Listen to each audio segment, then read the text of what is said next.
दोस्तों, उत्तराखंड की पुष्करधामी सरकार ने संविदा और अनियमित कर्मचारियों के नियमितीकरण का बड़ा फैसला लिया है, जिसके बाद अब छत्तीसगढ़ में भी नियमितीकरण की मांग तेज हो चुकी है। इसी बड़ी खबर के बारे में हम इस वीडियो के अंदर विस्तारपूर्वक समझने वाले हैं। नमस्कार दोस्तों, मैं हूं आपका दोस्त लोकेश साहू और आप देख रहे हैं लोकेश साहू यूट्यूब चैनल। आप सभी दर्शकों का हमारे इस यूट्यूब परिवार में बहुत बहुत स्वागत है।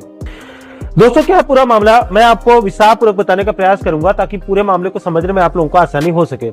दोस्तों, दरअसल पूरा मैटर ये है कि उत्तराखंड के लगभग सभी विभागों में कार्यरत संविदा, दैनिक वेतनभोगी जैसे तमाम अनियमित कर्मचारियों का 5 साल सेवा पूरी करने के बाद सन 2013 में नियमितीकरण किया गया था, करने का फैसला लिया गया था, पॉलिसी बनाई गई थी। लेकिन इसमें यह भी प्रतिबंध लगाया गया था कि आगे इस पॉलिसी को बढ़ाया नहीं जाएगा, क्योंकि इसमें बेरोजगारों को नुकसान हो रहा था। लेकिन इसके बाद सन 2016 में एक बार फिर से सरकार ने कर्मचारियों के नियमितीकरण पॉलिसी में संशोधन करते हुए इसे फिर से कंटिन्यू कर दिया, इसे मतलब आगे बढ़ा दिया। इससे नाराज होकर उत्तराखंड के कई बेरोजगार युवाओं ने हाई कोर्ट में याचिका दायर कर दिया, जिसकी 2 साल सुनवाई के बाद उत्तराखंड हाई कोर्ट ने सन 2018 में फैसला देते हुए 2016 के नियमितीकरण पॉलिसी को खारिज करते हुए 2013 की पॉलिसी पर रोक लगा दिया था। इसके बाद फिर से हाई कोर्ट में रिव्यू सुनवाई हुई, जिसके बाद सन 2024 में हाई कोर्ट ने यह फैसला दिया कि जिन संविदा या दैनिक वेतनभोगी या अंशकालीन कर्मचारियों ने सन 2018 तक 10 साल की सेवा पूरी कर लिया है, उनको नियमित किया जाएगा। इसके बाद उत्तराखंड हाई कोर्ट के ऑर्डर आने के बाद उसका पालन करते हुए उत्तराखंड के पुष्करधामी सरकार ने बीते कैबिनेट बैठक में 2018 तक जिन कर्मचारियों ने 10 साल की सेवा पूरी कर लिया है, उनके नियमितीकरण को कैबिनेट की मंजूरी दे दी।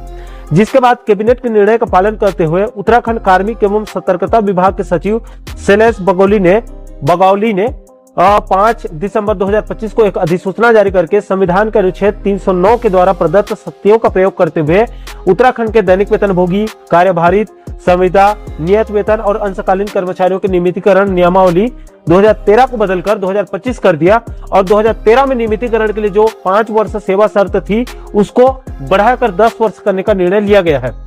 दोस्तों, इस अधिसूचना में यहाँ पर पुराना नियम 2013 है, जिसमें नियमितीकरण के लिए 5 वर्ष का उल्लेख है। उसके बगल में यहाँ पर नया नियम 2025 है, जिसमें साफ साफ कहा गया है कि नियमावली में उल्लेखित अन्य शर्तें पूर्ण करने पर दैनिक वेतनभोगी, कार्यभारित, संविदा, नियत वेतन, अंशकालीन तथा तदर्थ रूप से नियुक्त हुए कार्मिक विनियमितीकरण के लिए पात्र होंगे, जिन्होंने 4 दिसंबर 2018 तक इस रूप में कम से कम 10 वर्ष की निरंतर सेवा उस पद या उसके समकक्ष पद पर पूर्ण कर ली है, उसका नियमितीकरण किया जाएगा। दोस्तों, उत्तराखंड की डबल इंजन सरकार में नियमितीकरण होने के बाद अब छत्तीसगढ़ की डबल इंजन सरकार से भी नियमितीकरण की मांग तेज हो चुकी है। इसलिए छत्तीसगढ़ में अनियमित कर्मचारियों के नियमितीकरण की स्थिति के बारे में समझना बहुत जरूरी है। तो देखिए दोस्तों, आपकी जानकारी के लिए बता दूं कि छत्तीसगढ़ के अंदर नियमितीकरण मुद्दे पर बीते 1 दशक से बीजेपी और कांग्रेस दोनों पार्टी ने अनियमित कर्मचारियों के साथ सिर्फ धोखा देने का काम किया है, छल करने का काम किया है। इससे पहले पूर्व की भूपेश बघेल सरकार ने अनियमित कर्मचारियों के जानकारी को मंगाते 5 साल निकाल दिया, जिसके बाद इस मुद्दे को हाथों हाथ लेते हुए बीजेपी पार्टी ने छत्तीसगढ़ विधानसभा चुनाव 2023 के समय अपने जन घोषणा पत्र यानी कि मोदी की गारंटी में वादा किया था कि प्रदेश में हमारी सरकार बनने के बाद हम राज्य के अनियमित संविदा, दैनिक वेतनभोगी, अतिथि शिक्षक जैसे अन्य संवर्ग के कर्मचारियों के नियमितीकरण के लिए 100 दिनों के अंदर अंदर एक कमेटी गठन करेंगे। इसके अलावा एक और घोषणा पत्र में यह भी गारंटी दिया गया था कि इस कमेटी में राज्य के अनियमित कर्मचारी संगठनों के पदाधिकारियों को भी सदस्य के रूप में इसमें शामिल करने का वादा किया गया था। इसके बाद जब प्रदेश में बीजेपी की शायद सरकार बन गई, तो 13 मार्च 2024 को छत्तीसगढ़ के सरकारी विभागों में कार्यरत कर्मचारियों की समस्याओं एवं मांगों की समीक्षात्मक प्रक्रिया आरंभ करने और मार्ग प्रशस्त करने के लिए पंचायत एवं ग्रामीण विकास विभाग, इलेक्ट्रॉनिक्स एवं सूचना प्रौद्योगिकी विभाग के प्रमुख सचिव निहारिका बारिक जी की अध्यक्षता में एक 4 सदस्यीय कमेटी गठन कर दिया। इस आदेश में यहाँ पर यह भी साफ साफ उल्लेख किया गया है इसके नीचे में कि उक्त समिति को आवश्यकता अनुसार विभिन्न कर्मचारी संघों के प्रतिनिधियों को समिति में शामिल करने के लिए अधिकृत किया जाएगा। इसके बाद इसी सामान्य प्रशासन विभाग ने 6 महीने बाद 8 अक्टूबर 2024 को एक और आदेश जारी करके बताया कि कर्मचारियों की समस्याओं के लिए जो पंचायत एवं ग्रामीण विकास विभाग के सचिव निहारिका बारिक जी की अध्यक्षता में जो कमेटी गठित किया गया है, उसमें कर्मचारियों के पक्ष को रखने के लिए प्रदेश के अधिकारी कर्मचारी संघ, छत्तीसगढ़ प्रदेश राजपत्रित अधिकारी संघ, जिसके प्रदेश अध्यक्ष कमल वर्मा जी हैं, और छत्तीसगढ़ प्रदेश तृतीय वर्ग शासकीय कर्मचारी संघ, इन तीनों संगठनों को इस कमेटी में कर्मचारियों के पक्ष को रखने के लिए शामिल किया गया है। दोस्तों, ये पत्र जारी होने के बाद राज्य के अनियमित कर्मचारियों की तरफ से इंतजार किया जा रहा था कि एक और पत्र जारी करके इस कमेटी में राज्य के अनियमित कर्मचारियों के किसी संगठन को भी इसमें जो है वो शामिल किया जाएगा। लेकिन अभी तक किसी भी अनियमित कर्मचारी संगठन को निहारिका बारिक कमेटी में शामिल नहीं किया गया है। ये कमेटी बने लगभग मानकर चलिए 1.5 साल का वक्त हो चुका है, लेकिन अभी तक इसमें किसी भी अनियमित कर्मचारी के संगठन को शामिल नहीं किया है। यानी कि राज्य के अनियमित कर्मचारियों के साथ कहीं न कहीं अन्याय किया गया है। दोस्तों, इसमें एक बात और समझने वाली यह है कि इस समय उत्तराखंड में भी बीजेपी की डबल इंजन वाली सरकार चल रही है, जिसके मुख्यमंत्री पुष्कर सिंह धामी जी हैं, और उत्तराखंड भी सन 2000 में उत्तर प्रदेश से अलग होकर नया राज्य बना है।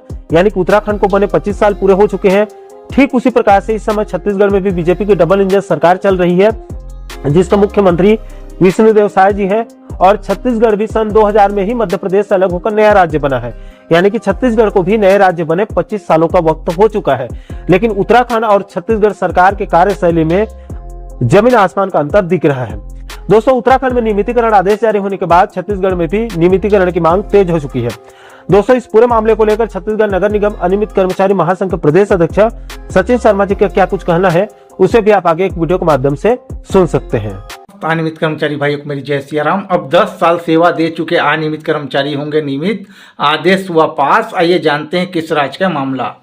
उत्तराखंड के माननीय मुख्यमंत्री धामी जी के द्वारा एक महत्वपूर्ण आदेश निकाला गया है, जिसमें कि जो वहाँ चाहे वो दैनिक वेतन कर्मचारी हो, चाहे वो संविदा कर्मचारी हो, चाहे तदर्थ कर्मचारी हो, जिसने अपनी शासकीय कार्य में सेवा 10 साल पूर्ण कर ली है और जिनकी भर्ती नियमानुसार हुई है, उनको नियमितीकरण करने का आदेश निकाला गया है। और इस आदेश में स्पष्ट किया गया है कि जो भी कर्मचारी 4 दिसंबर 2018 तक अपनी सेवा 10 साल पूरी कर चुके हैं, उनको नियमितीकरण करने का आदेश निकाला गया है। उस आदेश को भी मैं डाल दूंगा। मैं आपको बता दूं कि उत्तराखंड भी क्योंकि अभी अपना वर्तमान में 25वां स्थापना दिवस बनाया है। 1 नवंबर को हम अपना 25वां स्थापना दिवस बनाते हैं छत्तीसगढ़ वाले।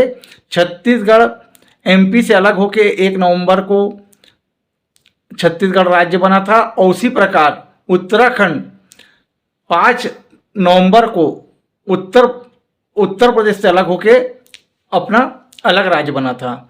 आज उत्तराखंड को भी 25 साल हो चुके हैं और छत्तीसगढ़ को भी। लेकिन उत्तराखंड में ये जो नियमितीकरण हो रहा है वो दूसरी बार हो रहा है। इससे पहले वहाँ 2013 तक के कर्मचारी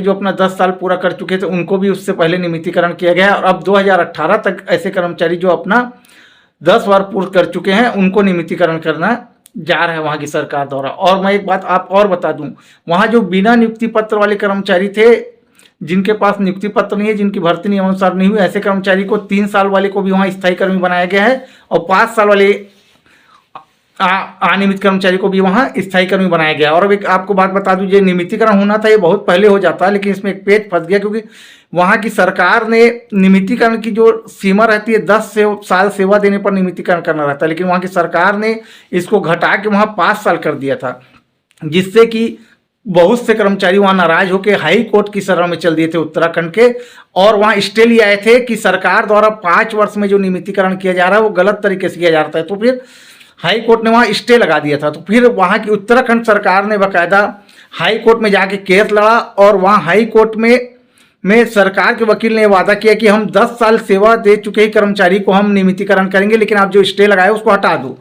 स्टे हटते ही सरकार ने तुरंत आदेश निकाल दिया कि जिसका भी 10 साल हो गया है 2018 तक, उन सबका नियमितीकरण किया जाए। आप देखो 25 वर्ष वहाँ की भी सरकार को अलग राज्य बना हो रहा है, वहाँ 2 बार नियमितीकरण होने वाला है, 2 बार स्थायीकरण हो चुका है, और एक हमारा छत्तीसगढ़ है जिसको भी 25वां वर्ष हो चुका है, लेकिन यहाँ एक बार भी नियमितीकरण नहीं किया गया। एक बार भी नियमितीकरण हुआ है, वो भी सुप्रीम कोर्ट के आदेश के द्वारा हुआ था, जिसमें कि 88 पूर्व और 97 के पूर्व कर्मचारी को नियमितीकरण सुप्रीम कोर्ट के आदेश से किया गया है, ना कि यहाँ की सरकार द्वारा किया गया था। यहाँ अभी तक एक बार भी सरकार द्वारा नियमितीकरण 25 साल में नहीं किया गया है। वहाँ दूसरी बार नियमितीकरण हो रहा है, वहाँ 2 बार स्थायी कर्मी बना चुके हैं 3 साल वाले और 5 साल वाले को। वहां की सरकार देखो कैसे लड़के नियमितीकरण कर रही है। वो जान रही कि कर्मचारी का वोट हमको मिलेगा, अगर हम इनका नियमितीकरण करेंगे, इनके घर परिवार हमको वोट देंगे, हमारी सरकार फिर सत्ता में आएगी। और एक छत्तीसगढ़ में देखो आप, दोनों राज्य एक साथ बने, लेकिन वहां कैसे कर्मचारी के हित में बड़ा बड़ा फैसला लिया जा रहा है। धामी सरकार द्वारा एक ये सरकार है हमारी छत्तीसगढ़ की सरकार, चाहे यहाँ कांग्रेस रहे चाहे बीजेपी रहे, दोनों सरकार ने अनियमित कर्मचारी को ठगा है। और वहां चाहे कांग्रेस हो उत्तराखंड में, चाहे बीजेपी की सरकार हो, दोनों सरकार ने वहां अनियमित कर्मचारी हित में बड़े बड़े फैसले लिए। धन्यवाद। मैं सचिन शर्मा, प्रदेश अध्यक्ष नगर निगम अनियमित कर्मचारी महासंघ।